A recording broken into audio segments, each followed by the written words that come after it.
Pour le coup, effectivement, j'ai eu l'honneur d'être parmi la délégation de la médiation internationale qui s'est rendue à Kidal pour cette importante réunion du comité de suivi de l'accord de paix. Je dois dire qu'au-delà du lieu emblématique, la tenue d'un comité de suivi à Kidal, où j'ai pu constater un esprit très constructif entre toutes les parties signataires, le gouvernement et les mouvements, je crois que je suis certain même, et c'est la position de mon ministre des Affaires étrangères qui a assisté en visioconférence pendant 2 heures à l'ensemble de la réunion, c'est que nous sommes très confiants maintenant sur la possibilité à très court terme de pouvoir mettre en œuvre la totalité des termes de l'accord de paix. Que ce soit la sécurité, que ce soit bien sûr la partie institutionnelle, notamment à travers la poursuite accélérée du processus de régionalisation et de décentralisation, mais également en matière de développement. Des engagements ont été pris, très fermes, des annonces seront faites bientôt, d'ailleurs aussi du côté de la médiation internationale, parce que je vous rappelle que la France a confirmé son engagement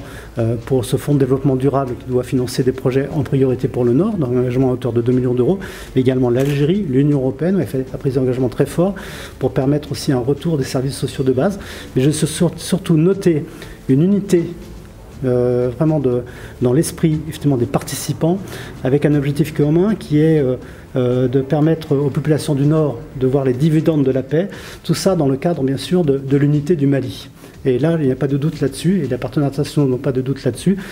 que très prochainement, chacun pourra bénéficier d'une paix retrouvée au bénéfice de toutes les populations, y compris de toutes les populations du Mali, bien sûr, dans le cadre d'un Mali uni et souverain. Ça a été aussi l'occasion pour moi de remercier son Excellence, Monsieur l'ambassadeur, mais à travers lui, l'ensemble de la communauté internationale, pour tous les efforts qui sont en train d'être faits, ceux qui ont été déjà faits, ceux qui sont en train d'être faits, et ceux qui sont envisagés d'être faits pour vraiment ramener la paix,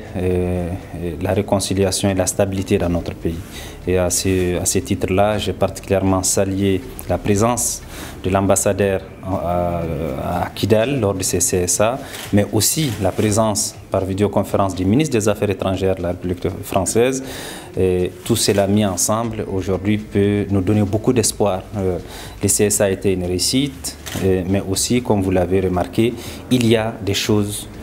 inédites qui viennent de se passer. Vous avez remarqué le drapeau national